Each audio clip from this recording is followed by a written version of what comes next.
I need money, like right now. It's an emergency. And I don't have any time to answer questions, so just hand it over. Got it? An emergency, huh? What kind of emergency gives you enough time to message me twice and demand no questions, but not enough time to tell me what you need it for? I told you I don't have time for questions. Stop being so dramatic. I just need a little cash, okay? You got your allowance last week. Are you telling me you burned through it already? Obviously. Do you think $50 magically lasts forever? I'm not a medieval peasant, you know. No, but I also didn't expect you to blow it all in 7 days. What did you even buy? Stuff! Important stuff. You don't understand what it takes to look presentable in this world. Girls have needs. Right, needs, like that neon pink phone case with bunny ears. First of all, that was limited edition.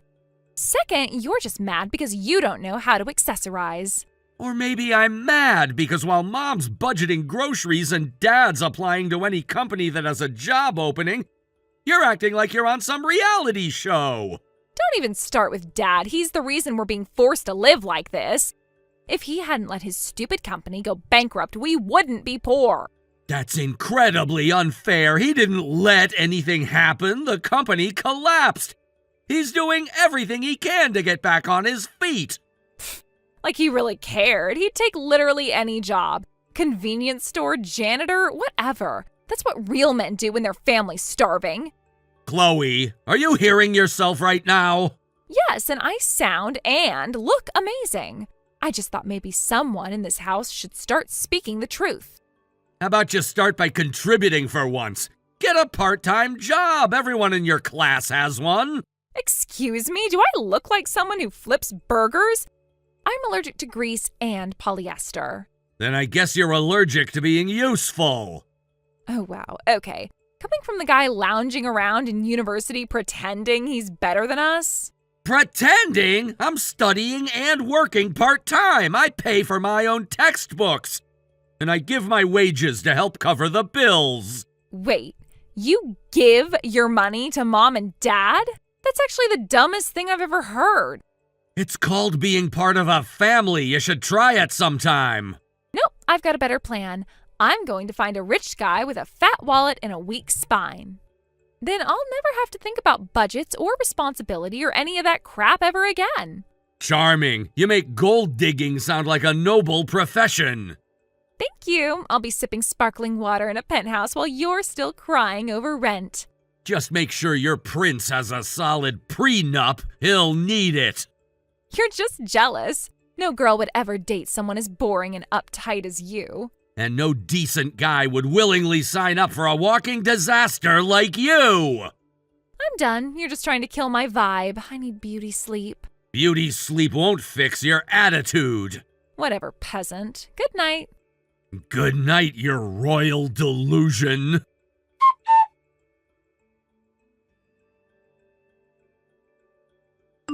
Hey, your graduation ceremony was days ago. You said you were gonna be out with your friends for the night, then you never came back.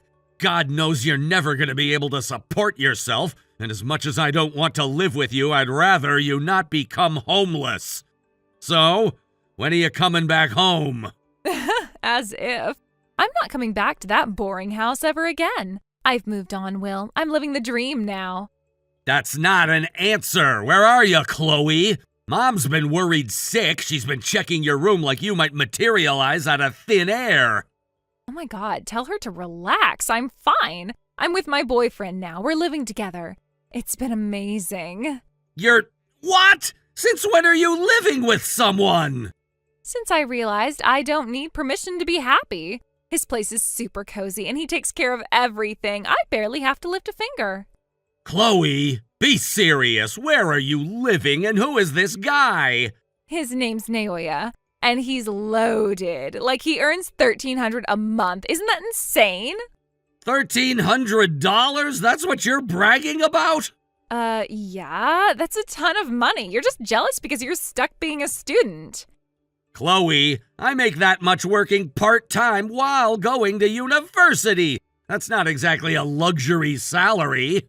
You're such a downer. Not everyone's obsessed with numbers and budgeting and blah, blah, blah. I'm not being a downer, I'm being realistic. 2 people can't live off $1,300 a month without scraping by. We're doing just fine, thank you very much. He spoils me. We go out for dinner, we shop a little, and we still make rent. It's like totally manageable. And what happens if he loses that job, or if you guys get into a fight? You don't even have a place to go back to. Why do you always have to be so negative? Why can't you just be happy for me for once? Because I know how this ends. You think you've found freedom, but you're playing house with somebody who probably has no savings and no plan. You don't know him. He's sweet, and he treats me like a queen. That's all that matters. That's not all that matters, Chloe. Stability matters. Safety matters. You don't even have a backup plan. You're just mad because I escaped before you could. This isn't escaping. This is just running blind. And the worst part is you haven't even told Mom and Dad where you are.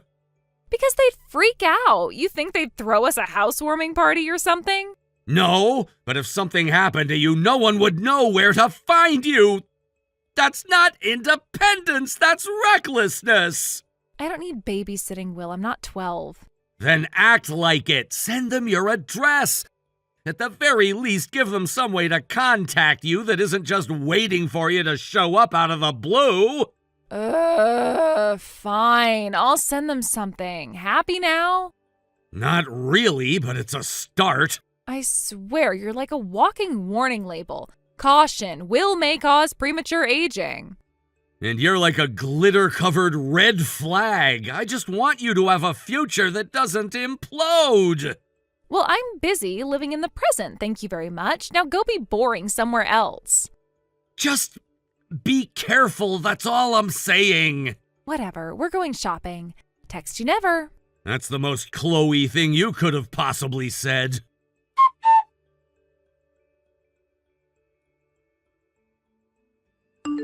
Chloe, what the hell did you do? Good morning to you too. A lawyer just showed up at Mom and Dad's house. He was looking for you. Have any idea what that might be about? Oh, that? Yeah, I figured that might happen eventually. Not eventually, now! You were sleeping with a married man and lived in his house for a week while she was on vacation. And that wife is suing you. She says you stole her jewelry, her clothes. Okay, first of all, she wasn't even wearing most of that stuff. It was just sitting there collecting dust. I borrowed it. Borrowed? Chloe, you were living in her house with her husband behind her back. You were sleeping with him in her bed, you sick freak.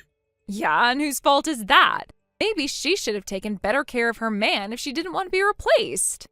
Are you hearing yourself? You moved into their house, stole her things, and now she's threatening legal action, and you think she's the problem? I broke up with him anyway. It's ancient history. She can keep the house and the loser. That doesn't undo the theft. She's claiming thousands of dollars in missing items. Diamond earrings, a Gucci coat, and a freaking Cartier watch. Ew, she's being so dramatic. I left the coat in the closet when I left. Probably, I think. Whatever. Whatever! Chloe, we're talking about a potential police report here. Do you know how serious this is? Chill, Will. I'm not going to jail over a few trinkets. She's not even really all that mad at me. She just wants attention. Oh, she wants accountability, and she sent that demand letter to our house, Chloe. You dragged Mom and Dad into your mess. Oh, please. Like I'm the first girl to date a married guy. She needs to grow up and move on. You're unbelievable. This isn't just some high school cat fight. There are lawyers involved. You need to come home and face this. Yeah, no thanks. I've got a real boyfriend now. Super cute, super rich, and way less dramatic. Are you serious? You're just gonna hop into another guy's apartment while this one blows up behind you? That's the plan. A girl's gotta stay moving, you know. Can't let one bitter wife ruin the vibe. Chloe, you committed a crime. This isn't about jealousy or vibes. It's about the fact that you broke into someone's life and took what wasn't yours. I'm done with this guilt trip. You sound just like that lawyer lady. Consequences this, restitution that. Because it's real. You need to face what you did. Or I could just not. Anyway, I'm heading over to my new place. Text you never. Chloe! Love you too, big bro. Bye!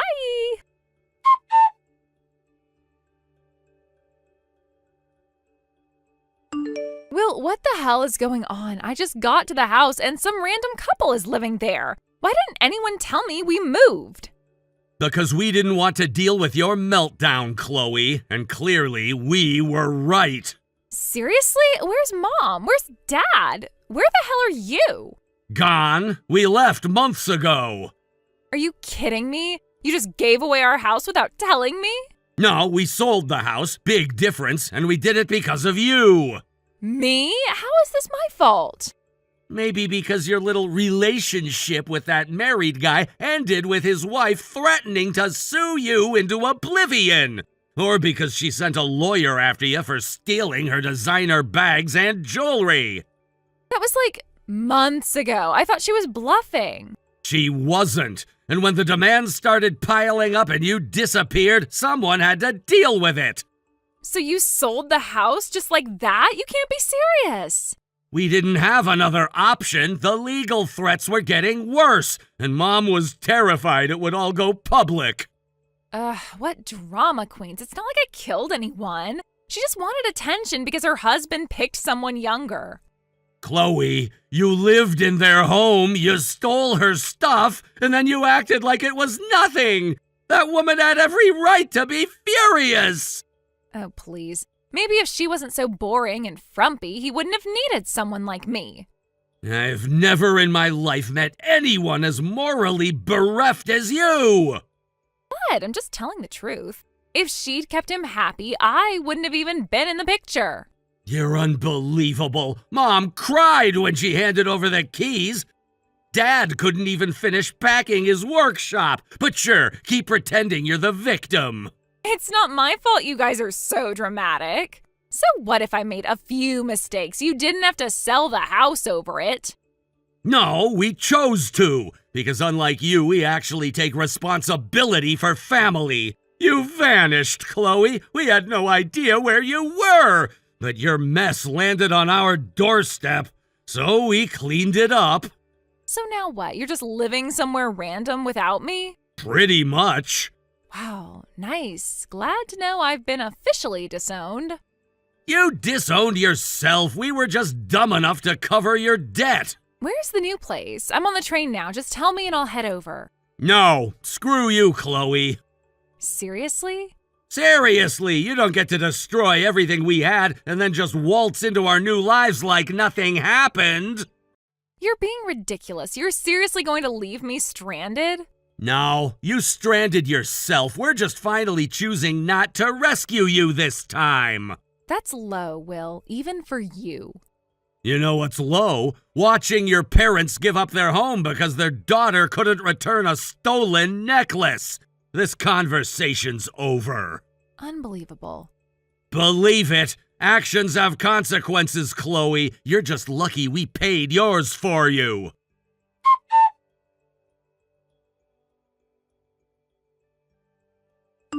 Will, we need to talk. That's rarely good coming from you. I saw you. Okay, what does that mean? I saw you, Mom, and Dad walking into that giant mansion on Willowcrest Drive. Don't play dumb, the one with the black gate and the lion statues. Chloe, what exactly are you saying? I knew it. I knew something wasn't adding up. You guys sold our house and pretended to be broke just to secretly upgrade behind my back? Are you out of your mind? Oh, don't gaslight me, Will. You were holding gift bags, laughing like royalty, walking right through that fancy front door. You didn't even look over your shoulder. I guess you thought I was gone for good, huh? Chloe, what did you do? I just wanted to see it for myself, okay? I waited until the lady in the apron went out the side gate. Maid, I'm guessing. And I let myself in through the back. Oh my God. Don't freak out. I didn't steal anything. I just looked around. Chloe, no. Tell me exactly what you did. The flower beds were too perfect, like fake catalog perfect. So I walked through them, kicked up a little dirt. Honestly, it improved the vibe. Oh no! Then I saw one of the windows was cracked open and there was a hose right there in the yard. I thought, hey, let's give the place a little excitement, you know? So I sprayed the living room a bit. Not like drenching, just a few spritzes. Chloe! It was just for fun. Nobody was even inside. I was going to leave after that, but then I saw that ridiculous sports car in the driveway, and it was just sitting there all smug and shiny. Chloe, what did you do? I had my keys in my hand, okay? I might have left some marks. But come on, the car was asking for it. It looked like it came out of a toothpaste commercial. You keyed a stranger's luxury car? Are you insane?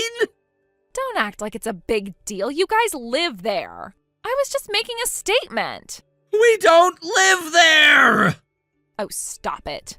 I'm serious! That house, that mansion, belongs to my company's president. We were there to drop off a gift for his daughter's new baby. What? That wasn't our house. We live in a company dorm. 2 bedrooms, shared laundry, not exactly marble countertops and maid service. No. I saw you walk in. With a gift, Chloe, to visit. Because it's called being polite when your boss becomes a grandfather. That doesn't make any sense. That doesn't make any sense. It makes perfect sense. What doesn't make sense is trespassing, wrecking someone's garden, vandalizing their living room, and scratching up a car that costs more than anything we've ever owned. You're lying. You're just saying this to scare me. Chloe, I was inside the house when the butler explained someone had broken in through the side yard and destroyed the place. The moment he described the girl with pink hair clips and wedge sneakers, I knew it was you. No, this isn't happening. I wanted to believe it wasn't. I prayed it was some coincidence. But here you are admitting everything like it's some dumb prank. Why didn't anyone tell me where you moved? I wouldn't have done this if I hadn't been shut out. Don't even try that. You weren't shut out. You ran off. You cut ties. And now once again the rest of us are left to deal with the fire you set. What am I supposed to do? What happens now? You're going to walk up to that front door and own it. You're going to tell Mr. Yardsley exactly what you did and apologize. Are you insane? He's going to call the police? Probably, and I won't stop him. Will? Chloe, you broke into a high-profile man's home. You destroyed property. You could be arrested, blacklisted, sued. And honestly, I don't know that I'd lift a finger to stop it this time. No, this can't be happening. I didn't mean for it to go this far. I just thought you guys were lying to me. I thought you'd left me behind. Maybe we did. Or maybe you left yourself behind years ago. But this is the line. It ends here. Someone's coming out of the house. Will, someone's walking toward the gate. What do I do? You face them. You tell the truth. And you start cleaning up the mess you made. For once in your life. Will, please, I'm not ready for this. Too bad. You already opened the door. Now walk through it. Oh, God. What have I done?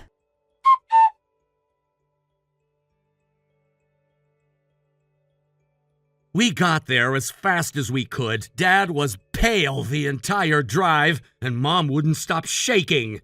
When we reached the president's home, Chloe was already on her knees in the dirt, sobbing under the weight of what she'd done. The garden she trampled still had muddy footprints all through the flower beds. Mr. Yardsley didn't yell. He didn't threaten. He just stood there with his arms crossed, listening. After Chloe finally finished her half-choked confession, he turned to Mom, Dad, and me and gently told us we had nothing to apologize for. You didn't do this, he said. She did. But that didn't mean he'd let it slide. In exchange for dropping formal charges, Chloe agreed to work under his supervision, cleaning, landscaping, whatever was needed. Every cent she earned would go toward repaying the damage she caused. including the settlement we scraped together to cover her last scandal.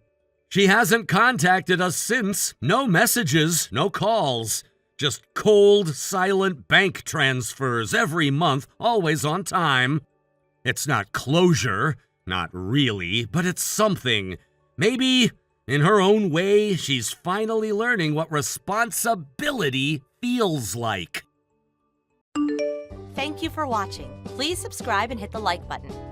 See you next time.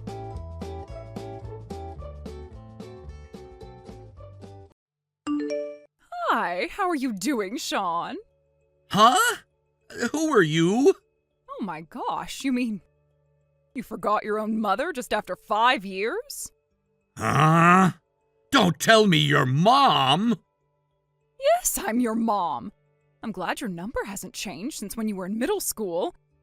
I hope you've been doing well. How's Annie? What the hell? How dare you message me now? What? What's wrong about a mother being worried about her own son and daughter? How dare you call yourself mother? You ran away with your lover. You're not my mom, you're just a stranger. Don't you ever text me again. I have no time to deal with you. Right, oh, you must be busy now. Your dad is now up in the sky because of a car accident. I heard from my friend that you're having his funeral the day after tomorrow, so that's why I texted. I thought I'd go to the funeral too. I bet it's too much for you, a high schooler, and your sister, an elementary school kid. Gosh, you dare to come? I don't need your help. I'm doing it all myself. Okay, good luck then. Well, I'm going to the funeral anyways. I need to go get my money and title deed. What are you talking about? What money? What do you mean title deed? Ryan, your dad's money and the title deed of the land you're living on right now. It's arranged that I'll receive everything when Ryan passes away. You're getting them? Yep. Ryan promised me that if he ever passes first, he'll give me all the money and house. So I'm going to get it as promised. Which means that all his money is mine. So after his funeral is done, the house you're living in now is gonna be mine. And I'm moving in with my new husband. So you guys leave, understood? We're gonna move out? Of course, my husband wouldn't want to live with the kids I had with my previous husband. I've already gotten a divorce with your dad, so I have no responsibility to look after you guys anyways. There's no other choice but to ask you to move out. What the hell is wrong with you? You ran away 5 years ago, but now you're telling us to move out? There's no way you're getting all his money, too! But that's reality. His will is the most powerful when dividing the inheritance. No matter what you say, Ryan told me that he'll give me everything, so his money, his house, everything is mine. You better regret that your dad made the decision to give everything to me. Wait a minute, I'm almost an adult, but Annie is just 9! If you kick us out now, how are we supposed to survive? Where do we move into? How about school? That's none of my business. I don't have custody over you guys, so I have no responsibility to look after you two. How about you go to an orphanage or something? No way! Make sure you start packing so that you can leave right after the funeral. Good luck. Bye-bye.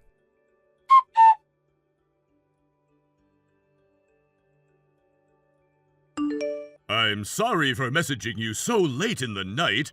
Is this Sean Anderson's number? Who are you? My name is Richard Anderson. I'm the father of your father. Dad's dad? Does that mean you're our grandpa? Yes. Nice to meet you, Sean.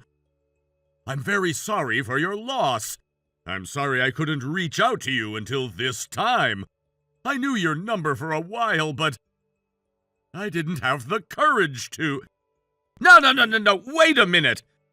I can't process that you're my grandpa. You just appeared out of nowhere. Are you really my grandpa? My parents told me that they both didn't have relatives. Right. I understand that you're suspicious we've never met each other. After I opposed your parents' marriage, we got into a huge fight with Ryan and we cut ties with him. So we never got in touch with each other up until now. Is that so?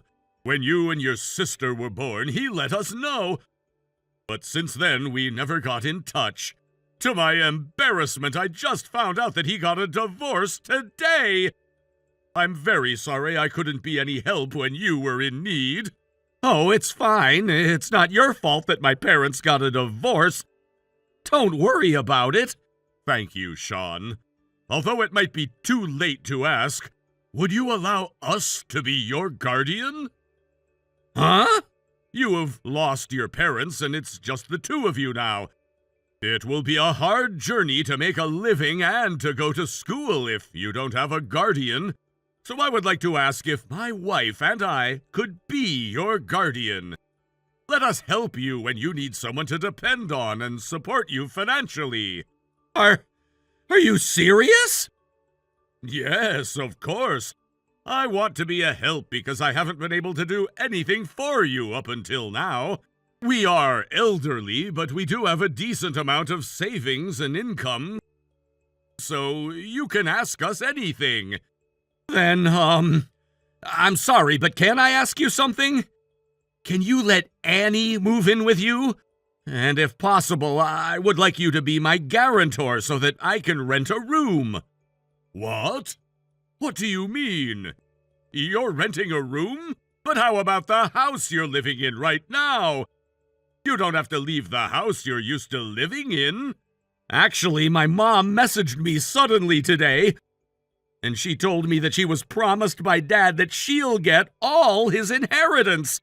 So she demanded that Annie and I move out of the house. What? She said she's gonna move in with her new husband. She told me that we should go to an orphanage or something, so I honestly didn't know what to do. What on earth is happening? How stupid is she to kick out two minors? First of all, she has no right to inherit anything. I don't really know how this works, but if I can ask you for help, I'd like you to take care of Annie. And I was planning to quit high school, rent an apartment, and find a job. There's no need. You don't have to be separated from your sister, and you don't have to quit school. Huh? Really? Yes, you can leave the rest to me. I'll be on my way right away.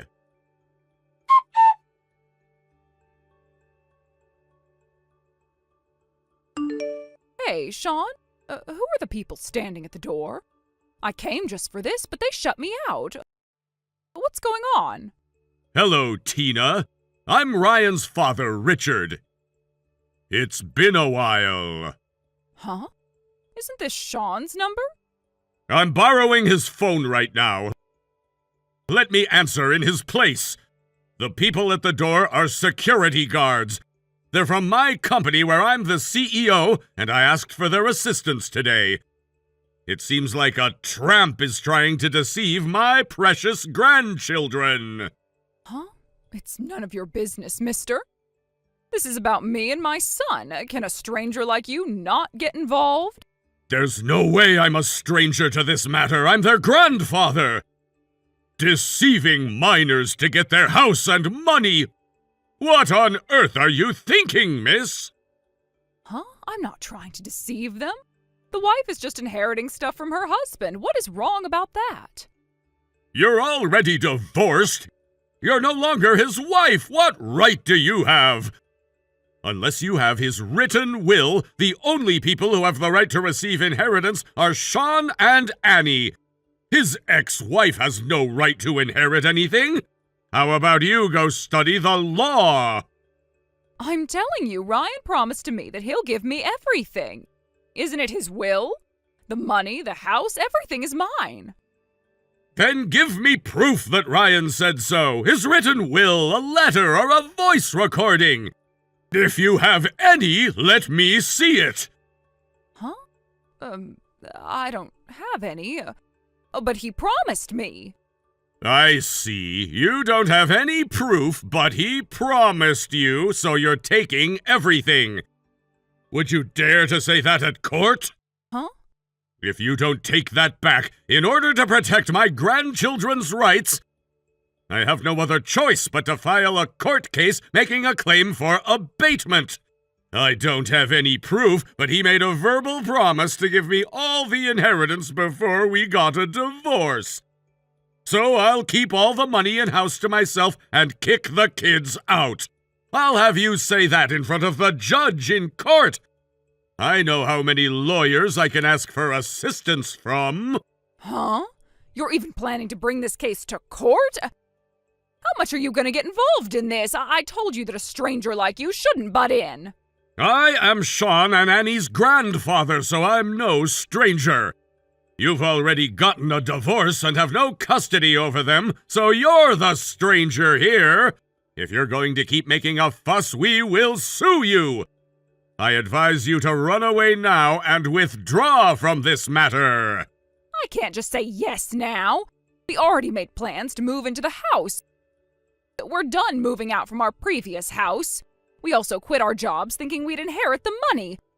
We've already used up most of our savings, too. It's impossible for us to go home now. Well, what can I do? It's your fault. No, I'm serious. I'm sorry. Can we stay for the night? What are you saying? How unbelievable! We're all busy with the funeral today. We have no time to let a stranger stay over. No, just let us stay the night as guests who came to the funeral. Please let us stay here.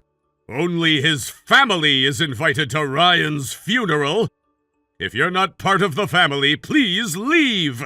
Oh, I have to go now. Time is ticking.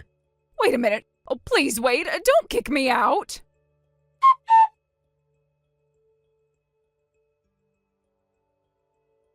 After that, she tried to get inside the house with her husband, but the guards stopped them, and when they told them that they'll call the police, they ran away. Thanks to them, we were able to send Dad off peacefully. She kept on messaging me even after the funeral, but thanks to Grandpa, who blocked her, I didn't have to get in touch with her ever again. I heard afterwards that she got into a fight with her husband because she wasn't able to inherit anything, and her husband went missing after he stole all of her property. She tried to follow him, and now she's nowhere to be found. I'm so curious to know what attracted Dad so much to marrying her. Grandpa became our guardian after the funeral, and we still live in the same house. We've also been able to go to school even after our dad's death. Moreover, Grandpa hired a maid for us, and the maid would do all the housework for us. Grandpa and Grandma also visit us once a week to check on us. So both Annie and I have been living peacefully without any problems. We're very thankful. I hope I can return the favor once I become an adult. So I'm gonna study hard for my future. Thank you for watching. Please subscribe and hit the like button. See you next time. How much of an airhead are you there? Have you still not noticed that your husband is cheating on you? Are you a failure of a woman or something? Who is it that I'm speaking to right now? I believe that you have the wrong person right now. I do have the right person, though. I have been going out with your husband for the past year now. And today I wanted to talk with you, his wife, about it and tell you what's been going on. You're telling me that for a year now you've been with my husband? If that's your response, then you really had no clue about it, did you? Hadn't you noticed a year ago that your husband was having to work a lot more? And more recently, he's been taking a lot of business trips and such, right? Well, all of that was a lie. He was lying to you about that, calling it all work when he was really coming over to my house. Excuse me? This is it. This right here. This is the kind of reaction that I was wanting to get out of you. Can you tell me what the hell your plan is here, though? For a woman who says she's been with my husband this whole time to come out and say all of that with such confidence. Well, this is the most entertaining way for me to get the news across to you. And seeing how long it would take for you to figure things out, or rather not figure things out at all about us, was also a thrill. Yet, for some reason, you really didn't notice a single thing about what your husband and I had been doing, which got really boring really quickly. Having to love a man when the thrills started to really die out wasn't fun for me at all, you know. And that's why this time I decided it was time to tell you. Huh?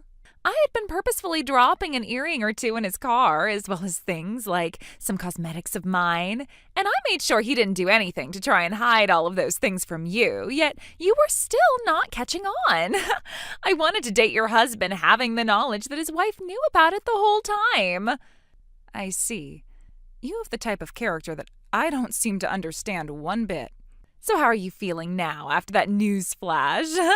You must be pretty sad to hear that the husband you loved so much was cheating on you, right? Or are you heartbroken right now being a woman whose husband wanted to cheat on her? Could you be as pale as a ghost right now because of the panic I've induced? About how I'm feeling? All I can say is I'm tired of having to listen to someone like you right now. Huh? I feel sorry for the man who thought it was a good idea to date such a childish woman as yourself. If he was going to cheat, at least do it with a smarter and more mature woman than you. If you really enjoy things that give you a thrill, maybe do something more invigorating, like a bungee jump or skydiving. I think those things will bring you a lot more excitement without having to pay as much for them. Huh? And by the way, having to lay your hands on another woman's man to feel a thrill is a bit sad. Aren't you a bit exhausted after all that time you spent having to be with another woman's man? It's like you have some kind of a sickness if that's the kind of route you were willing to take for joy. I'd hurry up and see a doctor about that mental problem you have. Actually, one of my close friends happens to be a therapist. If you'd like me to, I can introduce you to her and see what she can do to help. What the hell is all of this? What is wrong with you? You were just told about how your husband has been cheating on you with me this whole time. There's no way you should be trying to console me over all of this now. How can you be so calm at a time like this anyway? And what makes you think you can make fun of my mental health like that? I was never making fun of your mental health. I just happened to be a bit worried about the kind of person you are. I really do believe that you should be taking that issue you have seriously and see someone about it immediately. I am not going to be treated like some sick person. What the actual hell is this? This isn't the kind of reaction I thought I'd be getting from you at all. I wanted to see you crying over this or getting all worked up over what I had to tell you. But now I'm the one feeling all worked up and disgusted by the kind of person you are. Oh, is that so? Well, I'm sorry about that, but I'm not really into hobbies like cheating on other people and making others upset. You came out trying to have another thrilling time, but ended up feeling sick now. Shut the hell up, you loser! I'm sure you're just trying to act tough right now is all, which is pretty sad of you considering you just heard that your husband was cheating on you for a year now. I'm not going to let you have a fun time with me now when you're supposed to be the loser here. I'm going to make you pay for this one now, you asshole!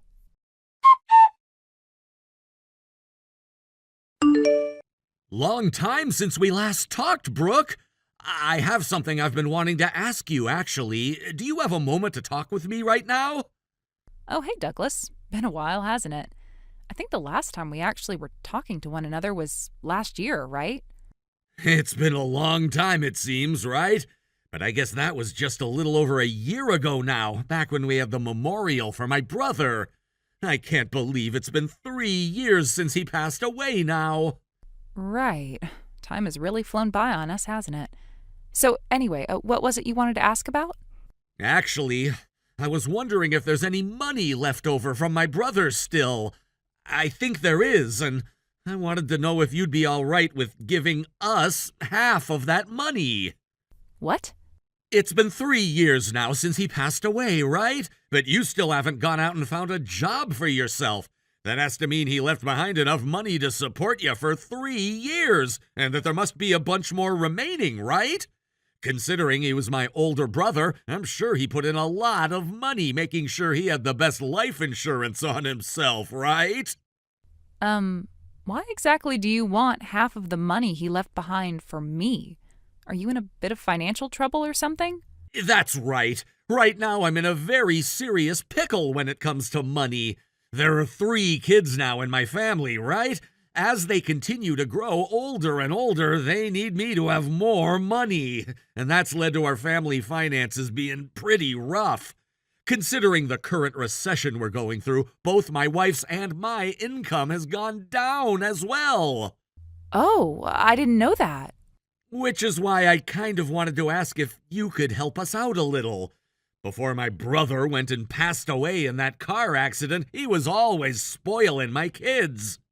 If you were to give us some of that money for his cute little nieces and nephews, I'm sure he'd be okay with it. If anything, he probably wants you using some of that money on them. I'm sure. I mean, he and I never got around to having any kids of our own either.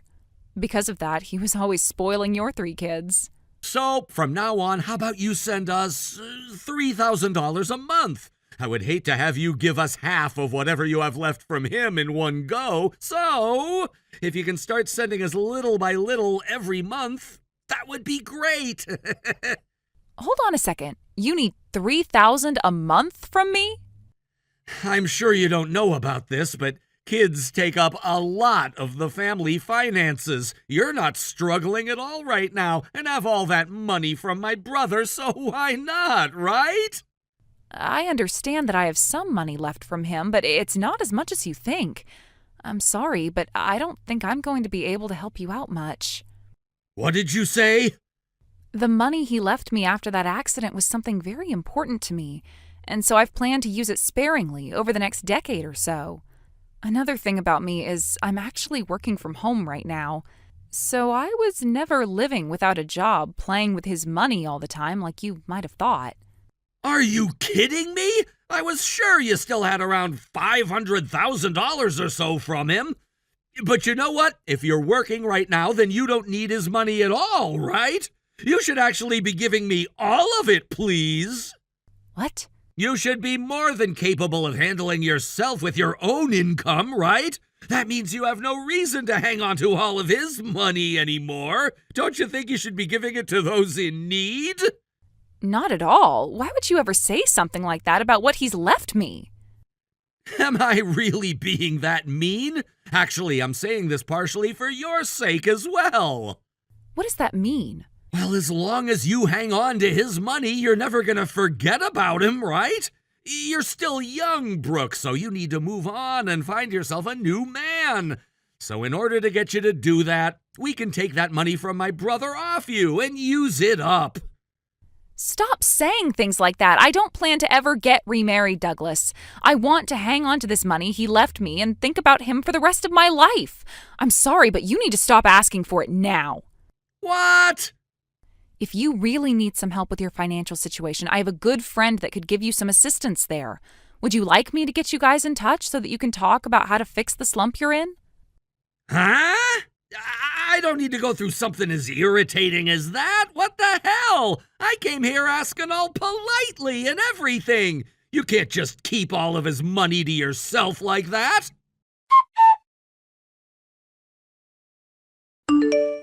How's it going? I'm sure that picture I sent to you just there has shocked your socks off, right? I can't believe you'd send a picture of you on top of someone's husband like this. This is the kind of picture that someone could use to get a very heavy settlement from you, all right? Can't believe you'd really do that to yourself. If I knew it would be enough to allow you to get a settlement from me, I wouldn't have taken your husband in the first place. I just want to see what your face looks like as you're freaking out is all. There's no reason for you to be wanting to see something like that from me, though. You're really annoying when you try and act all level-headed like that, you know.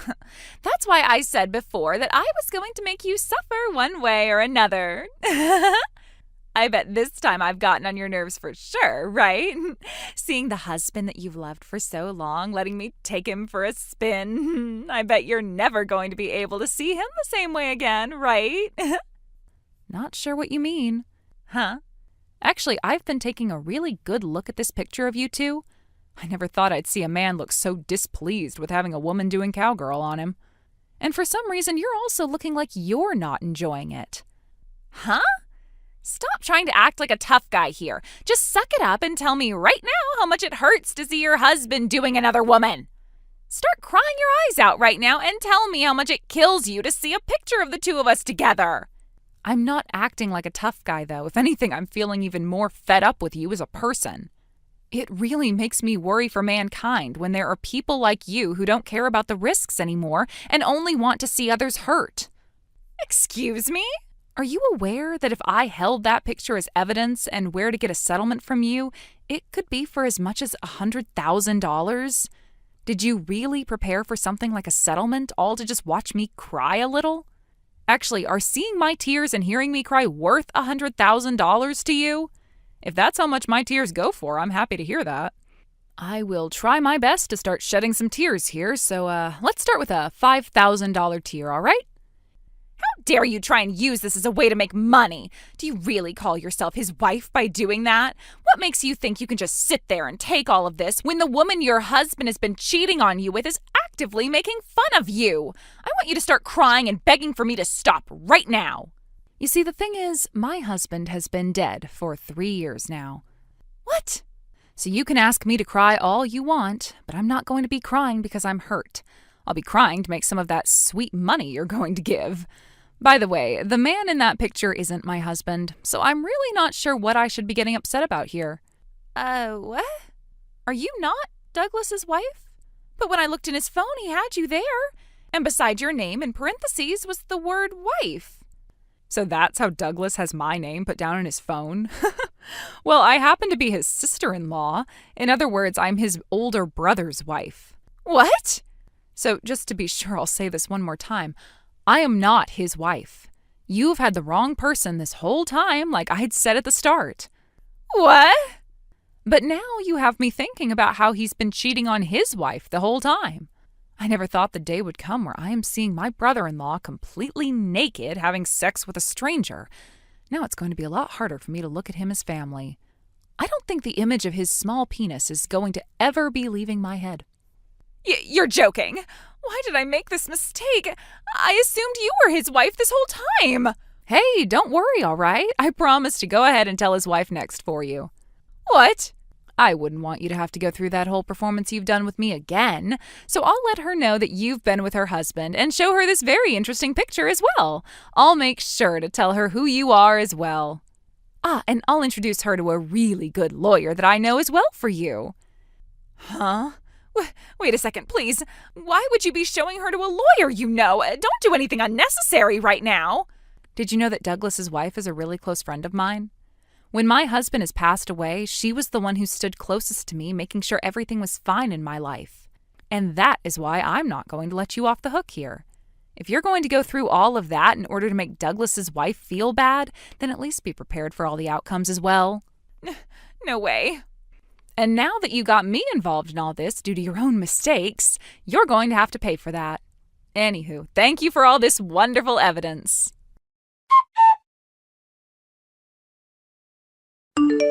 This couldn't get any worse for me. Douglas doesn't even have a penny to his name right now. I was fooled by that asshole. I thought that he would be a lot better than this. He was always taking me to these really expensive restaurants on dates and everything. And whenever it was a special event, he'd gift me with such fancy presents. He told me himself that he had enough money to take care of me with.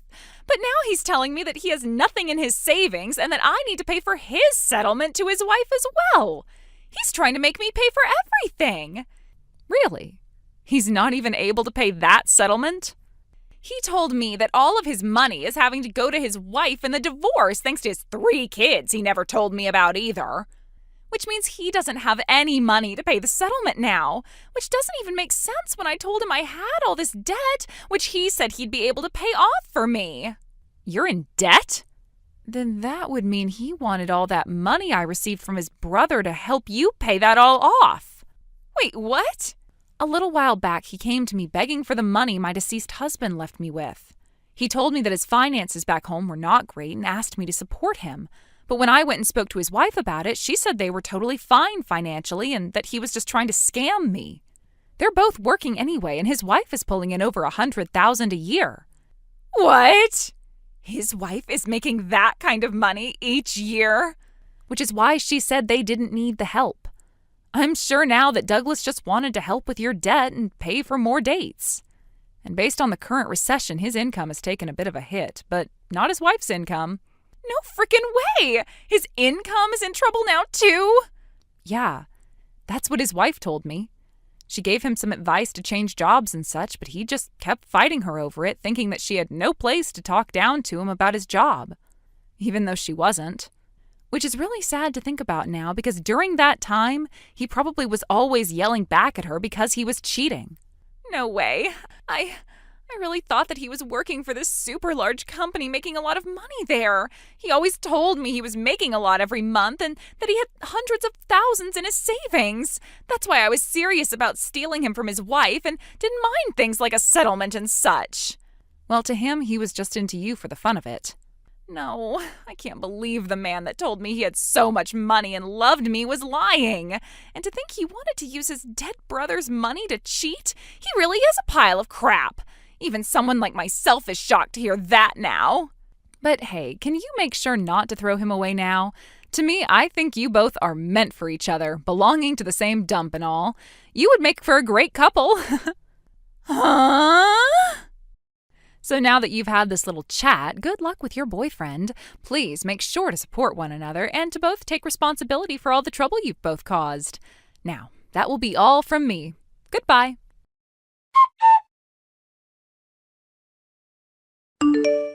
In the end, Douglas and Juniper paid off their settlements in one lump sum, thanks to Juniper's parents lending her the money. However, her parents demanded something in return. Douglas had to marry Juniper, and together, they'd work off the debt. The very next day, they were married under pressure. Now they're paying back Juniper's parents while also giving money to Douglas's ex-wife for her children. His ex-wife, who had always been close to his parents, moved in with them after the divorce, bringing along her 3 kids. Both sets of in-laws have supported her, helping with the children while allowing her to continue working. As for me, living nearby, I get to visit often and spend time with my 3 nephews, who remind me so much of my late husband. As a widow, I'm incredibly grateful for the support my husband's parents and my sister-in-law have given me. Thank you for watching and listening. We hope you enjoyed the video. Don't forget to like this video and subscribe. Also, feel free to leave a comment about what you thought of the story. We look forward to seeing you at the next story. Thank you for watching. Please subscribe and hit the like button. See you next time.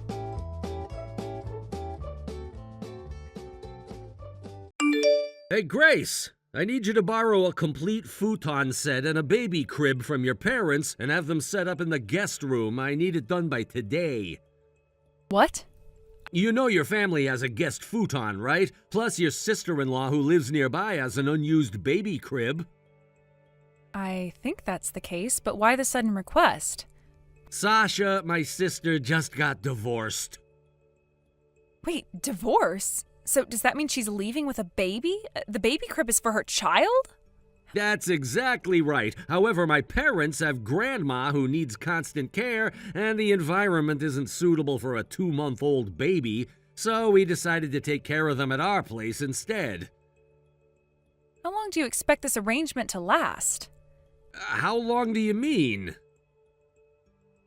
I mean, you can't expect Sasha and the baby to stay with us forever. It would be much better if we set a clear time frame from the beginning. That way Sasha can plan her future more effectively and we can avoid any unnecessary stress about each other's expectations. What are you talking about? I'm saying that starting today, Sasha and my niece will be living with us. Living together? What? Are you saying you want to leave poor Sasha, who just had a baby, out in the streets after her divorce? I'm not thinking that way at all, but having a permanent arrangement for them to live together with us seems... well, that just doesn't feel right, does it? You're surprisingly heartless. Is that really the issue here? In any case, I'm bringing Sasha and the baby home tonight, so you're going to be in charge of taking care of them. Huh? Especially the baby. From what I understand, she needs to be fed every 3 hours, even during the night, so you'll need to help out during the day since you're working from home. Wait a minute, I have a job, you know. Yeah, but since you work from home, you should be able to adjust your schedule. Just switch to working in the evenings instead. So you want me to take care of the baby during the day and then work at night? Of course, and don't forget about housework too. You can't let that slide. It's crucial to keep the living areas clean, especially where the baby will be, because a hygienic environment is vital for an infant.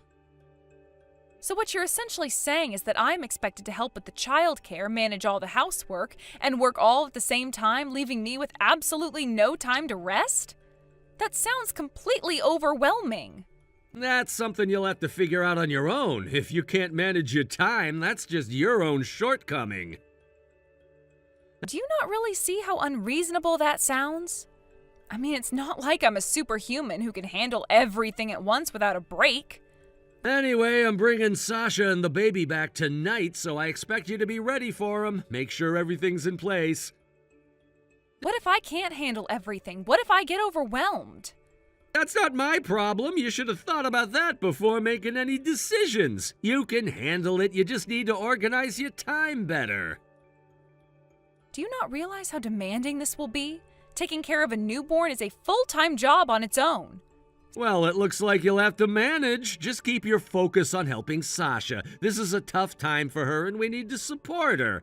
I know it's a lot, but this is what family does, right? You're gonna have to step up, no excuses. Seriously? You think it's fair to put all this on me just because she's family? Yes, I do. Family comes first, and this is what we signed up for. You'll be fine once you get into the rhythm of things. Ugh, fine. I'll do my best, but you really need to acknowledge how hard this will be. Just make sure you're prepared. I want everything to be in order by the time we get back.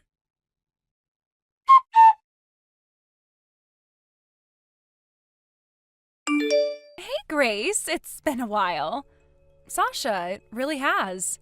Did Ben talk to you? Yes, he mentioned you'd be living with us. Oh, I see. I know he was talking about cohabitation, but I want to assure you that I don't plan to impose on you too much, so please don't worry about that. Wait, really? First, I need to explain my situation. Where should I start? How about you answer a question first? Sure, go ahead.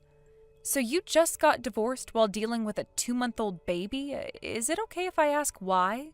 Well, during my pregnancy, my ex-husband cheated on me, and that led to everything. I see. That sounds really tough. Yeah, but I'm not too down about it right now. I need to stay strong for my daughter. Plus, I was the one who uncovered my ex-husband's infidelity, so I guess I've always been good at bouncing back quickly. Still, don't overdo it. Thank you. Also, I'm curious why the idea of cohabitation even came up. I feel like there's a fundamental misunderstanding between Ben and you. About that, it seems like Ben thinks I'm just a stay-at-home mom who's been abandoned and is now wandering aimlessly because I have no income. Oh, is that not the case? It's true that I was cheated on, but I'm currently on maternity leave. My daughter, I've named her May, will turn 1 in about 10 months, and once my leave is over, I'll be returning to work. I've already made arrangements to move into company housing at the time, and the company even has childcare facilities. So, on my first day back, May will be well taken care of. What I need from you is just support until I return to work. So that means about 10 months from now? Yes, that's right, though I feel like that's still quite a stretch. No, don't worry about it. It sounds like you truly can't rely on your family right now, and if you have a set time frame, I'm completely okay with you and May living with us. We can discuss and divide the responsibilities to make it work smoothly. Thank you. That really helps. Now, I'm wondering, why did Ben even bring up the idea of living together in the first place? Regarding that, should we talk about it without Ben around? Is it better to discuss it when he's not here? Yes, I have a hunch about it, but I think it might be a tough conversation for you. I have a feeling I know what you're about to say, but okay. It seems like the time has come for me to leave, so I'll take off for now. Yes, take care on your way home.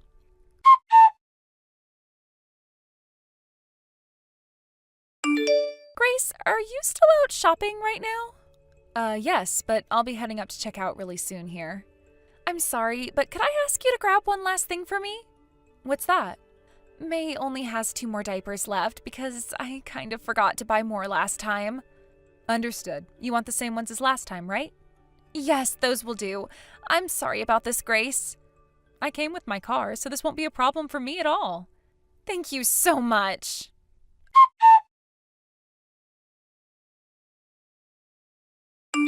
You seem to be enjoying living together after all, huh? Oh, Ben? I saw you buying diapers at the supermarket earlier today. It looks like you're taking good care of your sister and your niece, which is great to see. And how about you? What do you mean? Since Sasha came to stay with us, you've been coming home later and later. Nowadays, it's not unusual for you to be out all night. Sometimes you might not even come home at all. Wow, work got unexpectedly busy, so what do you want me to do? I have to cover the extra expenses now that we have more mouths to feed. But Sasha is contributing enough money, isn't she? Huh? Do you really think she has that kind of money right now? Come on, think a little before you try to argue with me. Besides, she should be grateful that we're even letting her stay here. What's with that? Nothing, really. You're not gonna start acting all moody on me, are you? No, of course not. Look, I'm just saying that it's not easy for anyone right now. We're all making sacrifices. You should appreciate what we're doing to help Sasha out during this tough time. I know. I'm just saying that it feels like you're handling things a bit differently since she moved in. What do you mean? It's just that your routine has changed a lot. You used to come home at a reasonable hour. Yeah, well, I have to adapt to the situation. Things aren't the same anymore. I get that, I really do, but we need to keep communication open if we're going to make this work for all of us. You're right. I'll try to be more mindful of that. Thanks, I appreciate it.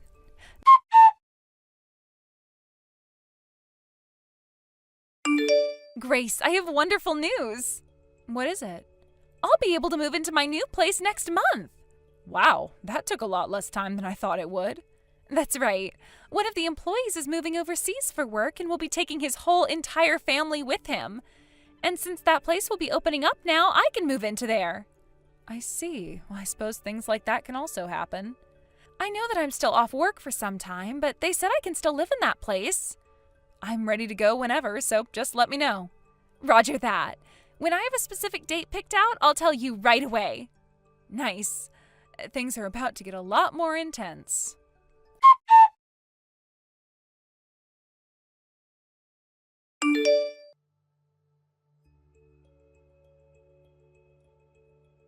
Hey, Grace, where the hell have you gone? You left behind the filled-out divorce papers. Do you even understand what you've done? You're living off me, and now you want a divorce? The one who should be worried about this situation is you. If you get what I'm saying, stop all this nonsense and come back home right now. I get it. So it looks like we're definitely getting a divorce. Huh? I understand your point of view, and I'm saying there's really no other option but divorce now. Are you serious? By the way, why did it take you so long to contact me? Did you just realize the divorce papers were missing? What? I noticed them right away and tried to get in touch. We left the house 5 days ago, you know. That long ago? Huh. We? Of course, I'm talking about Sasha and May. When the company housing opened up, I timed my move to coincide with that opportunity. What do you mean, company housing? She was a full-time housewife right until the divorce was about to happen. There's no way she could job hunt with a newborn, and you can't get into company housing if you're not working. What are you talking about? Sasha is still an employee at the same company she worked for before she got married. What are you saying? Wasn't it your high-income ex-husband's hope that she would quit her job? She was pressured to quit and become a full-time housewife, but she never actually stopped working. While she was pregnant, she had severe morning sickness, which is why she took maternity leave early. But she hasn't worked since the baby was born. She just switched to parental leave right after giving birth, and she plans to return to work in a few months. She can still get into company housing while on leave, so when a room opened up, she moved over there. Are you serious? But that doesn't justify you leaving. Well, true, but it's not directly related. We just aligned our actions, that's all. What do you mean by aligned our actions? And by the way, you left a thick envelope next to the divorce papers, right? You haven't checked that yet. I did notice there was an envelope, but, That envelope should make it clear why I left and why I want a divorce. What?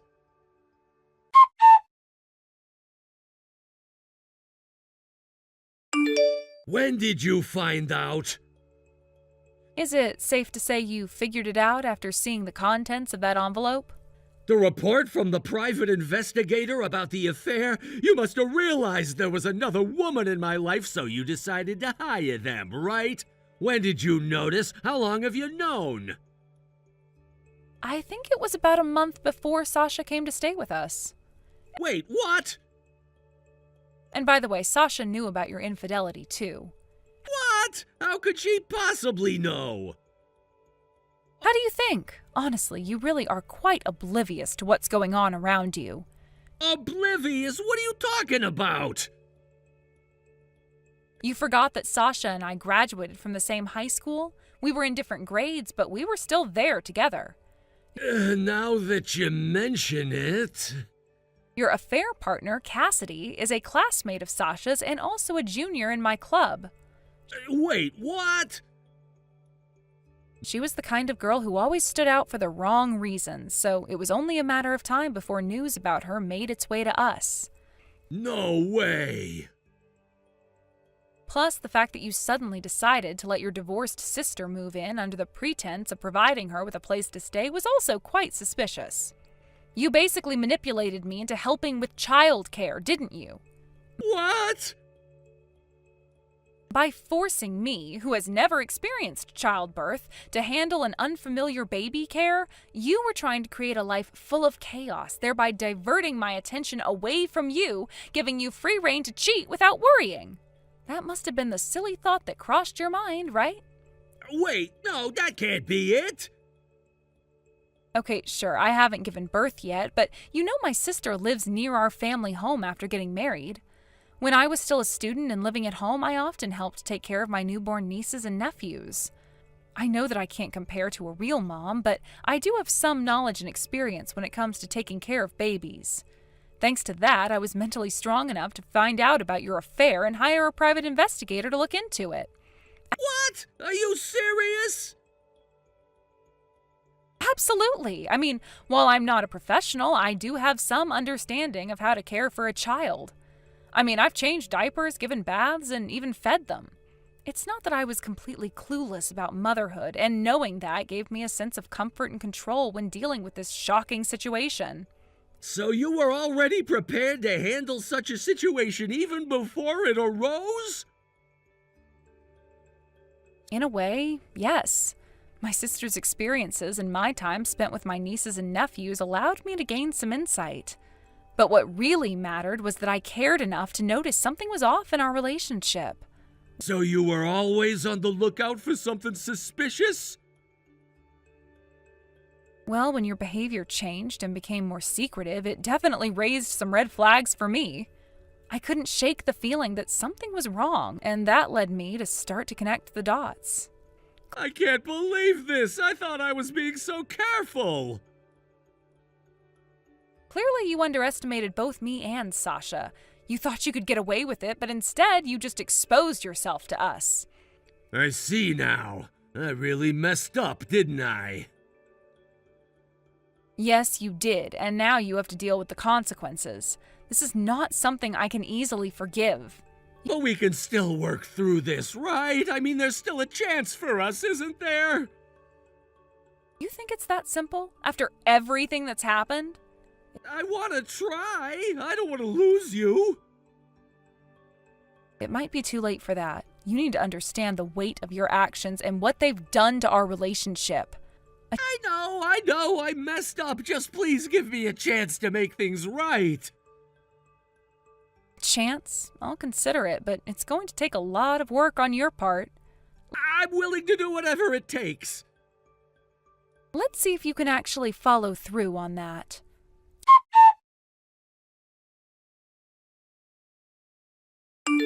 Hey, Sasha, what's the deal with you siding with my enemy?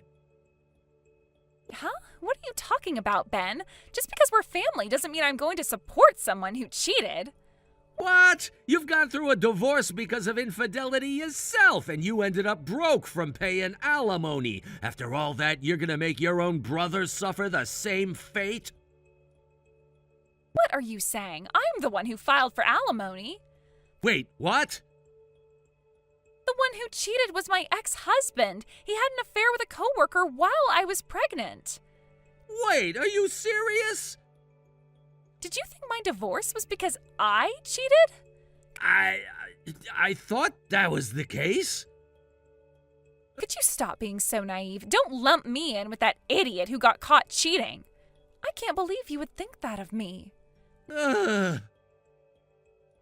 Just so you know, I haven't even told you my current address as a precaution, considering the way you've been acting lately.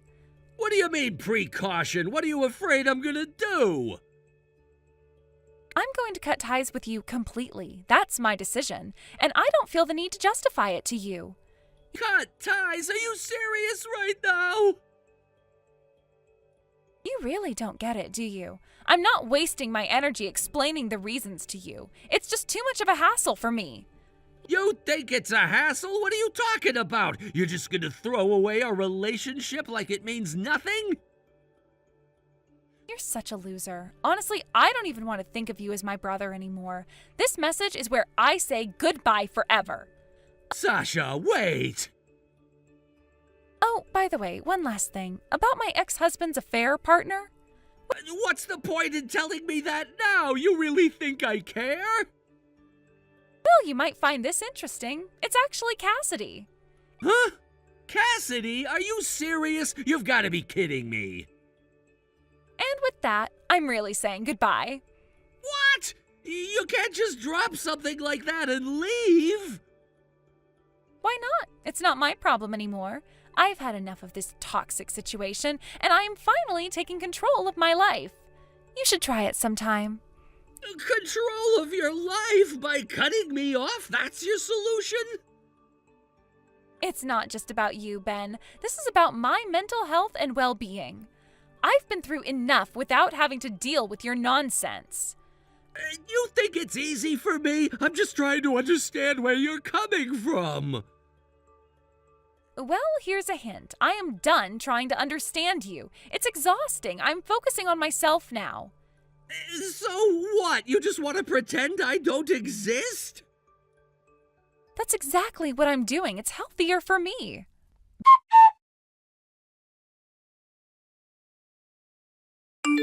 Ben was devastated when he found out that his sister's ex-husband had been two-timing her. Filled with anger and betrayal, he immediately stormed over to Cassidy's place, determined to confront her about her actions. He couldn't believe that someone he had trusted could stoop so low, especially after the pain his sister had already gone through. When Ben arrived at Cassidy's home, he was shocked to find her in a compromising position with another man. The sight of them together was like a punch to the gut. Not only was Cassidy cheating on his sister, but she was also flaunting it right in front of him. He felt his blood boil as he realized just how deeply she had betrayed not only his sister, but him as well. In a fit of rage, Ben confronted them. The confrontation escalated quickly, and before he knew it, things were spiraling out of control. Words turned into shouts, and shouts turned into a physical altercation. The neighbors heard the commotion and called the police. Within minutes, sirens blared and officers arrived on the scene to break up the chaos. Fortunately, the police managed to handle the situation without anyone getting seriously hurt. Ben received a stern warning about disturbing the peace, while Cassidy, feeling the heat of the situation, realized she was in over her head. The fact that her affairs had now turned into a police matter was a wake-up call for her. The reality of her actions hit hard, and she quickly began to feel the repercussions. Feeling threatened and scared, especially with her infidelity exposed, Cassidy decided to cut her losses. She faced the prospect of having to pay alimony in compensation to her former husband, which weighed heavily on her. To escape the mess she had created, Cassidy took out loans and borrowed money, ultimately fleeing her hometown. She left in a hurry, looking for a fresh start while leaving behind the wreckage of her life and the relationships she had broken. Now living in a bustling city, Cassidy found herself entangled in dubious work just to keep up her debt. It was said that she was working at a shady establishment, and although she managed to make ends meet, the pressure of her financial situation was constantly looming over her.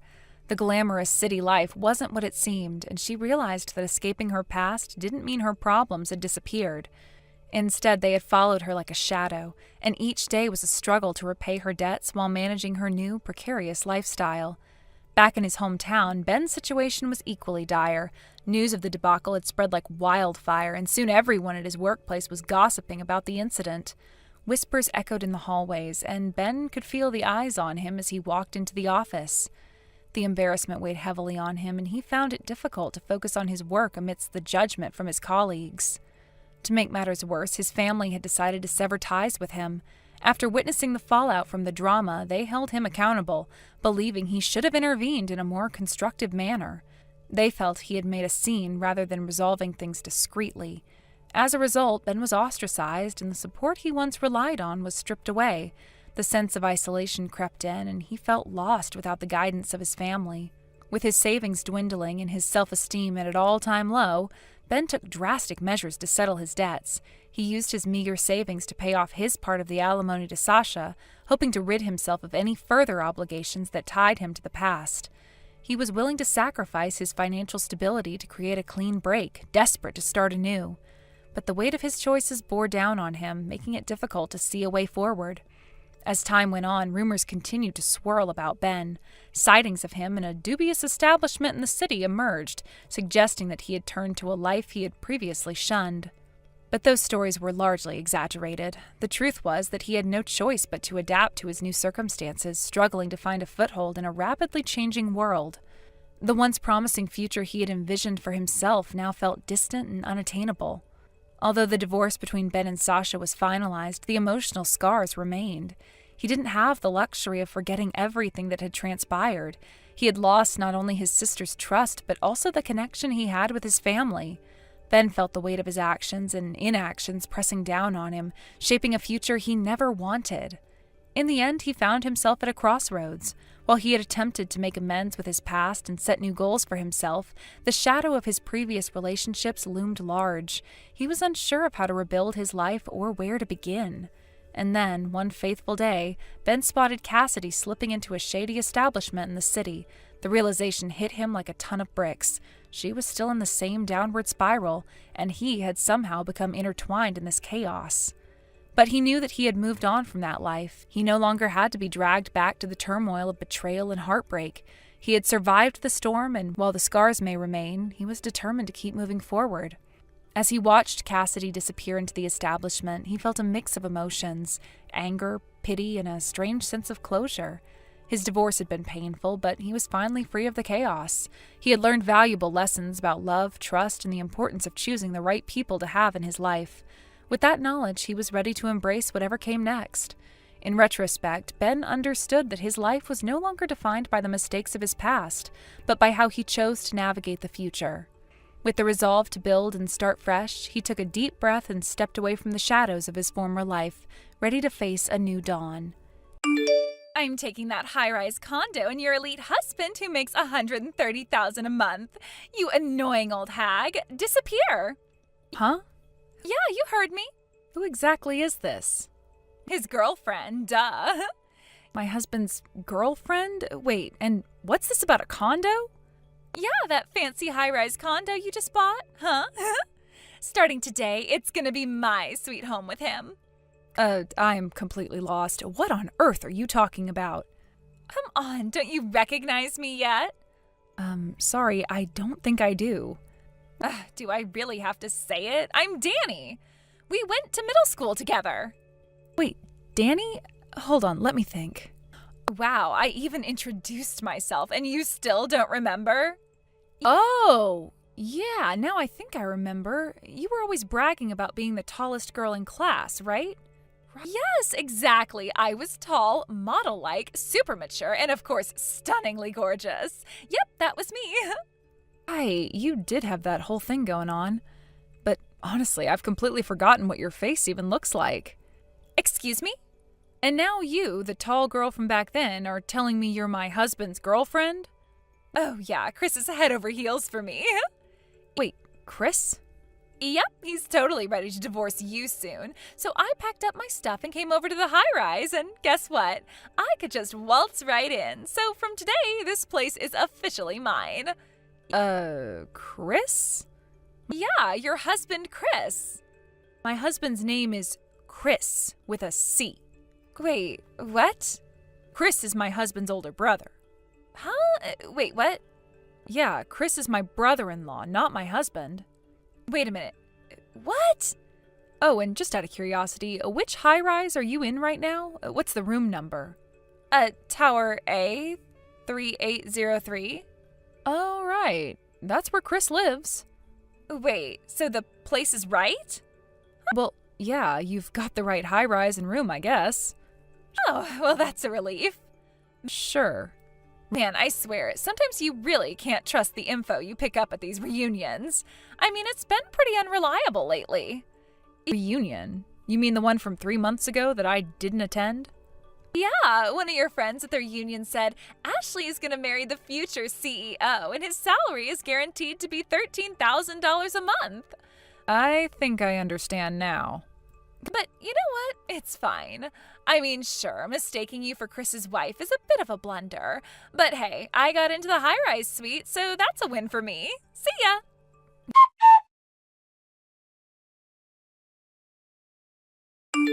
Good evening, Maddie. Do you have a moment? Yes, Ashley? What's going on? So that woman who claims to be Chris's girlfriend just messaged me about her plan to take over the high-rise condo. What? Are you serious? Yeah, but since you'd already told me about the situation beforehand, I wasn't too surprised. How did that even happen? Well, when she introduced herself, it jogged my memory. It turns out she was one of my classmates in middle school. Back in the second year, we were in the same class. Wait, seriously? Yeah, we weren't particularly close or anything, but I guess she somehow found my number from a group chat from a reunion I had to miss. I'm guessing she got the number from there. But why would she even reach out to you in the first place? Apparently, she mistook me for Chris's wife. What? How on earth did she mix that up? So here's the thing. Danny's lifelong dream has always been to become a CEO's wife. Even though we weren't close, it was something she talked about all the time, to the point where even I knew about it. She used to say things like, with my model-like figure and good looks, landing a CEO will be a piece of cake. She bragged about it every single day. But Chris isn't a CEO, and it's already decided that Chris, the younger brother, will take over as the next CEO. Right, this is just a guess on my part, but I think Danny has it stuck in her head that the eldest son always becomes the next CEO. That's probably why she thinks Chris is going to inherit the company. Oh, makes sense. That's been the tradition, right? Every generation, the eldest son inherits the company, ever since your great-grandfather founded it. Exactly, so she probably assumed it would automatically apply in the next generation as well. On top of that, a friend of mine who attended the reunion casually mentioned that I married the future CEO, and I guess that's where Danny picked up on it. I see. So, a mix of her assumptions and some half-baked information led her to think you were Chris's wife. Yep, I went ahead and corrected that part, though. I didn't want that misunderstanding to interfere with anything going forward. Good call. Thanks for that. What about the whole mix-up regarding the next CEO? Did that come up at all? Actually, it didn't. She didn't bring it up during our conversation, so I didn't address it. Got it. Sounds good. By the way, where are you right now? I'm guessing you must have left the high-rise if Danny's there trying to take it over, right? Yeah, I'm staying at a cheap hotel near the station. Isn't that inconvenient for you? Well, not really. I'm planning for this to be a short-term situation anyway. It felt like too much of a hassle to rent a weekly apartment in the middle of all this. Honestly, I'm having a pretty good time here, so don't worry about me. Well, as long as you're okay with it. Besides, we're actually in the final phase of our plan now. The moment that woman decided she was going to hunker down and take over room 3803 in Tower A, she sealed her own fate. Tomorrow morning, it's all coming to a head.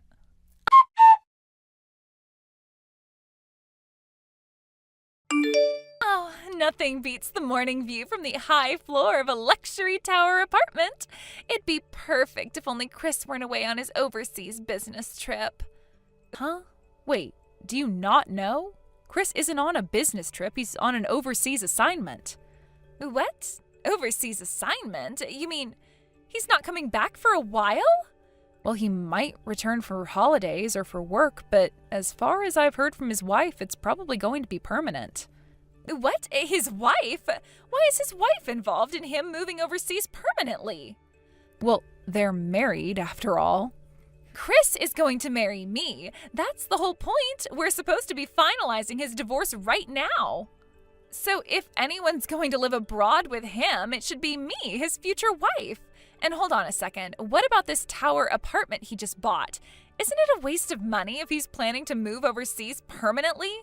I think you should probably ask Chris's real wife about that. What? You haven't met her yet, have you? And it sounds like you don't even know her name. I don't need to know her name. Well, I think you'll have no choice but to confront her soon, so maybe you should start preparing yourself mentally for that. What?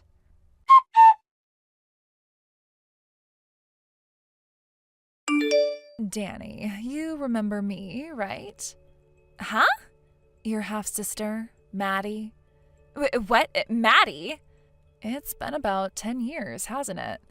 Ever since you tried to take my last home by stealing my husband but failed, and then vanished without a trace. What are you talking about? Oh, you don't remember? You barged into my home, acting all triumphant, telling me to get out like you had won. I still remember what I said back then to you. All right, I'll leave. But just so you know, this house is under my name. And let's not forget when I added, by the way, my husband only makes $1,300 a month. Good luck with that. I can still picture that stunned look on your face, like a pigeon hit with a bean gun. I haven't forgotten that moment. It was priceless. Ugh, I mean, who would have guessed that guy was a part-timer with such a low income? Or that the house was actually under your name? And here you are, 10 years later, pulling the same stunt. Haven't learned a thing, have you? What? What are you even talking about? Didn't you catch on when Ashley messaged you earlier? Why would I care? What are you getting at? I'm Chris's wife. What? After I divorced my ex-husband, I met Chris. We got married. What? That is so unfair. You need to divorce him right now. Let Chris go. I'm sorry to disappoint you, but this time you didn't steal anything. You're just stalking him. Huh? All those times you thought you were meeting him after work, you were just stalking him. And that 3803 apartment you're sitting in right now, you broke in with the key you stole from Chris's bag. It's called trespassing, and now you're squatting illegally.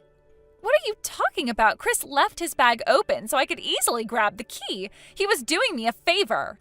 No, he just forgot to zip his bag properly. And most people, when they see an open bag, don't just take things from it. That's called stealing. Whatever. Either way, this apartment is mine now. Chris's stuff belongs to me since I'm going to be his future wife after all. Weren't you listening? He's going to divorce you. I hate to break it to you, but that 3803 apartment you're sitting in, I bought that. What? I'm a real estate investor. That apartment was an investment property. But then Chris's overseas assignment came up, and with the lease on our old place expiring, we decided to stay there temporarily for the last 6 months before his departure. Are you serious? Yep, and now that Chris is away, I'm planning to put it on the market for rent. So do me a favor, pack up your stuff and get out. You've got to be kidding me.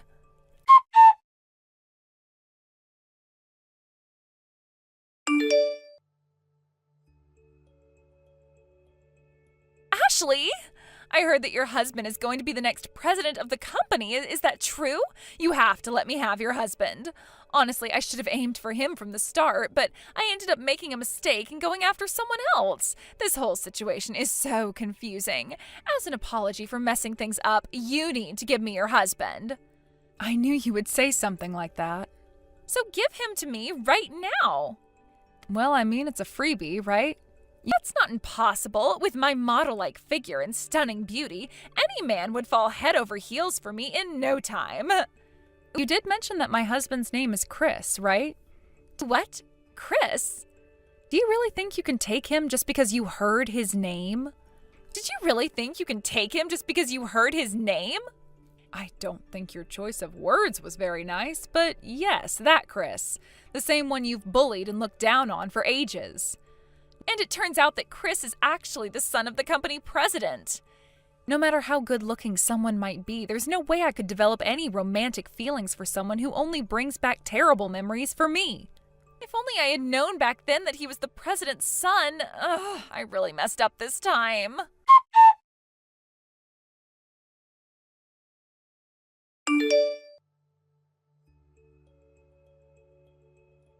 What's going on here? What's happening now? I was just in the middle of packing up my things and leaving my apartment in the tower, and as I stepped outside, I found my parents waiting for me. I don't really understand what's happening, but there's this black minivan parked outside. I mean, it's all just so confusing. They said something about me working at this company called Oniwa Group, and before I knew it, I was being shoved into that minivan. Oh, Oniwa Group. Wait, you know about them? That's the construction company where your ex-husband, the one you stole from my sister Maddie 10 years ago, works, right? What? I heard that he took out loans to pay for the alimony and that you were sent there to work off the debt. It's also supposed to be a place where they can help you, straighten out your morally questionable behavior. Morally questionable behavior? What are you talking about? Well, it's also known as a kind of rehabilitation facility for, delinquents. Delinquents? What is that supposed to mean? That's so rude. I'm just saying the truth, Danny. You've not only taken Maddie's ex-husband away, but also had some sort of affair with other married men, haven't you? Wait, what? I heard you still haven't paid back the alimony that was demanded back then, right? Well, honestly, is it any surprise that you ended up being sent to Oniwa Group?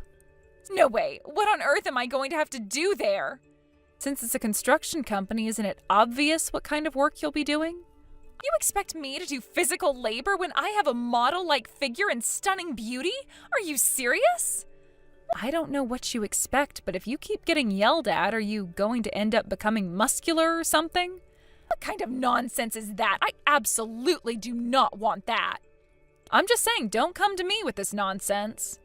Can't you do something to help me out? I really don't know what to say. Anyway, good luck with that. No, I can't deal with this. I absolutely do not want to go through this. I don't know what's going to happen to me. Why is this happening? Why can't I just have a normal life? I feel like I'm being forced into a situation that I can't escape from. I refuse to let this happen to me. I'm not going to let them dictate my life. I have dreams and aspirations, and this is not a part of them. I want to scream. Why does it have to be like this? I don't deserve this kind of treatment. I'm panicking. What if this turns into a disaster? I can't handle it. I just want to run away from all of this. I can't believe my life has come to this point. I'm so frustrated. This is the absolute worst. No. I can't do this.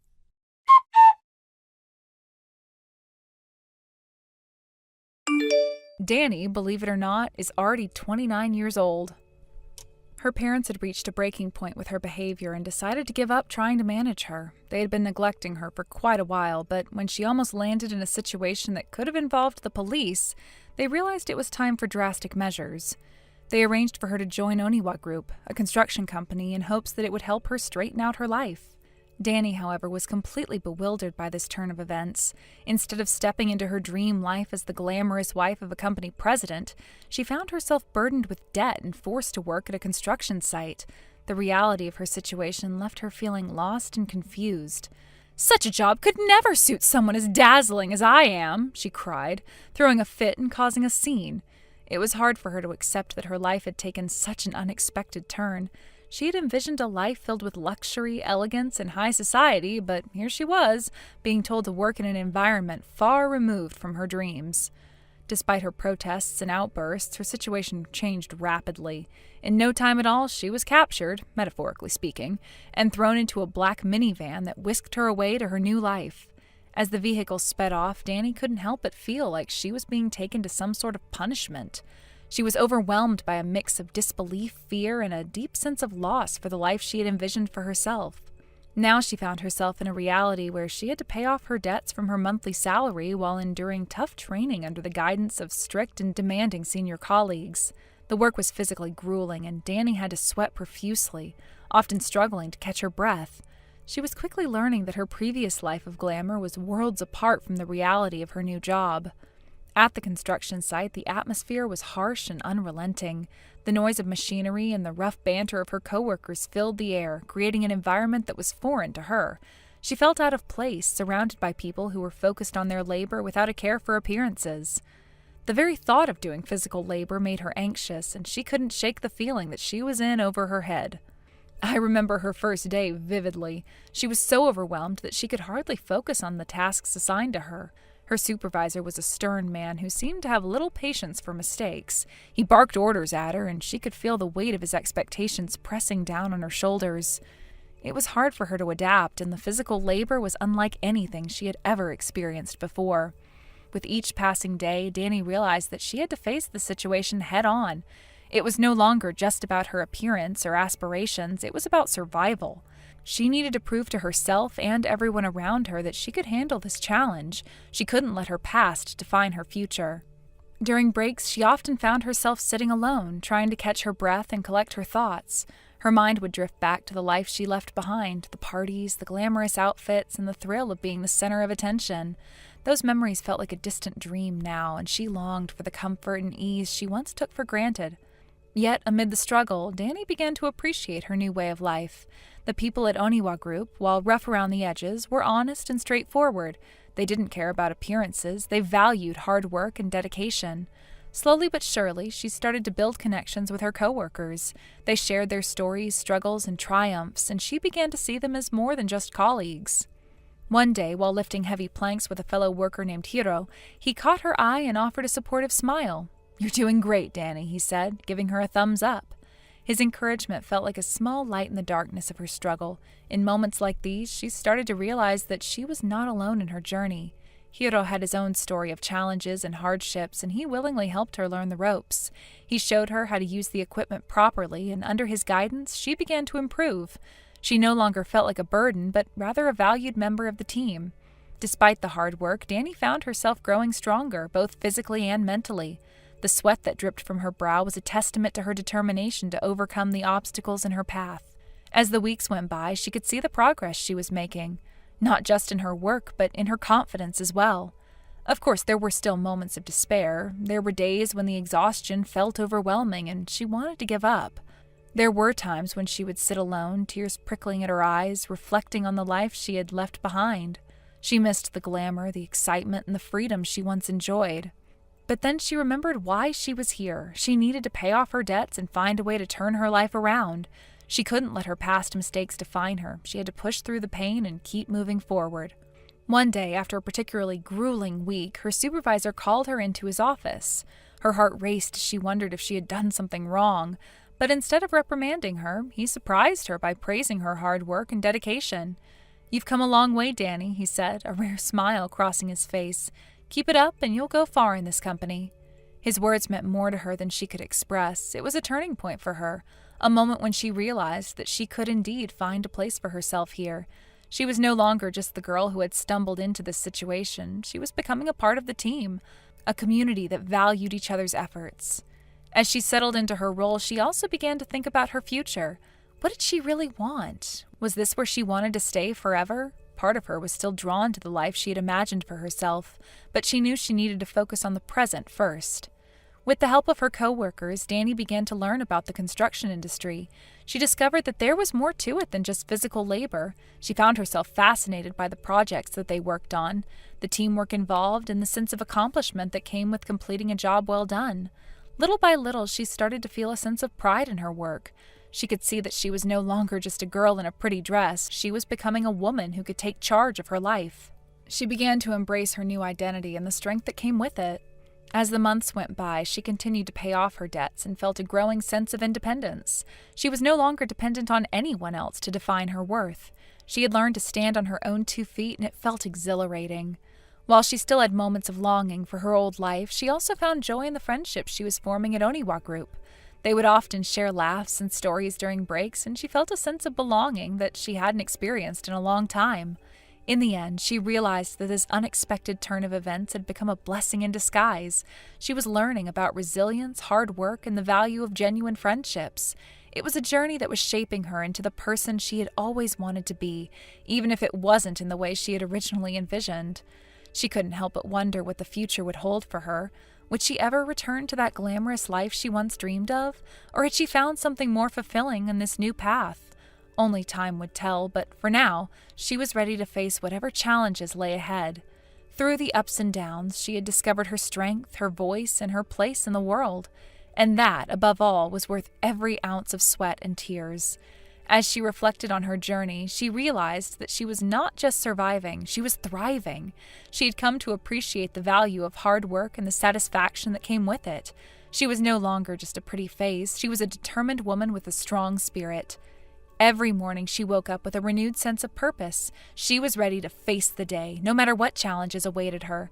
She had learned that life was not always easy, but it was in those moments of struggle that she found her true strength.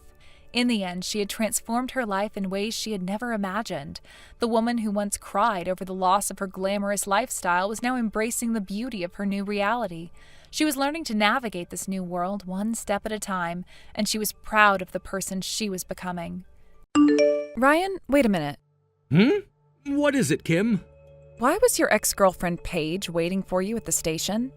I thought you disappeared while I was in the restroom, only to find out you got into her car and drove off with her. Oh, really? You saw that, huh? I did, after coming out and looking all over for you for about a minute until I had the misfortune of seeing you doing that. First, just answer my question. Why was your ex-girlfriend at the station, and why did you get into her car? Okay, don't rush me. So, the story of fate began about 6 months ago. Paige started working at my company. When I talked to her, I discovered that she lives surprisingly close by, and our feelings started to rekindle.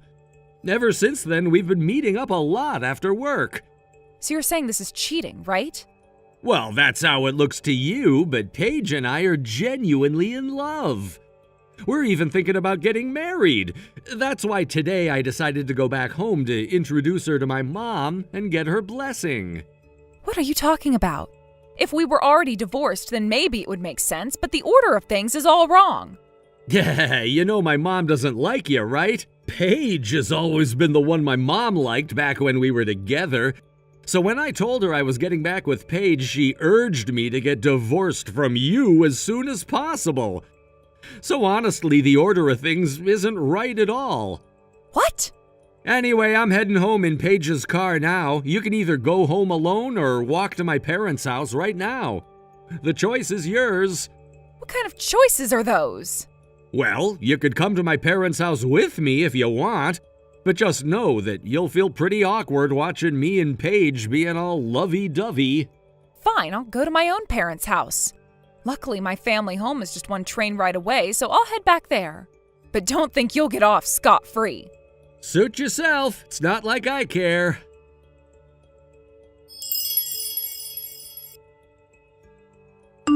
Hey, sorry to keep you waiting. I apologize for taking so long to get in touch. Kim, were you okay over there? Did that misunderstanding family do anything to you? Oh, I'm fine, really. After I dropped him off at the entrance, I quickly texted him saying I'm meeting my fiancé now without even getting out of the car. It was kind of amusing. What kind of face did he make? He had his eyes wide open and he just said, "Huh?" It was honestly the most ridiculous expression you could imagine. I can totally picture that. By the way, I never expected that Ryan would be at my new workplace. I was shocked to find out he's married, and then to hear that his wife is someone I went to middle school with? What a double surprise! So you dated Ryan back in high school, right? Yeah, but it was for less than 2 weeks. Wait, does that even count as dating? Well, at least in his mind, it probably does. But still, I think he finally realized just how wrong he was about everything. I feel bad for causing you so much trouble. Even my mother-in-law took Ryan's words at face value. It seems like you really need to directly deny things to clear up this mix-up. It's okay, I don't want to be dragged into his misguided stalker antics any longer, so I was more than willing to help out. I truly appreciate it. By the way, are you heading out to meet your fiancé's family now? Yes, I just met up with him a little while ago and we're on our way to his family's house right now. Got it. I am so nervous. You'll be fine, really. Just take a deep breath and try to relax like you usually do. Thanks, but you have your own battle to face soon. Yeah, I guess I do. First, I need to make a quick trip back to my place to grab my things. It's going to be a bit hectic. Right. Good luck with that. But remember, don't push yourself too hard. I won't. Thanks for the encouragement.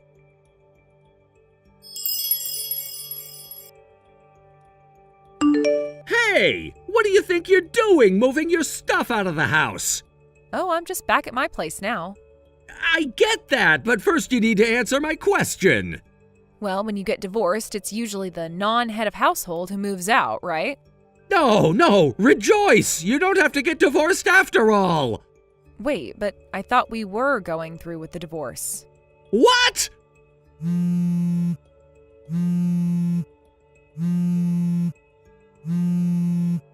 Hey, Kim, you don't have to divorce me now. At least respond with some excitement. Why should I? We're practically strangers now.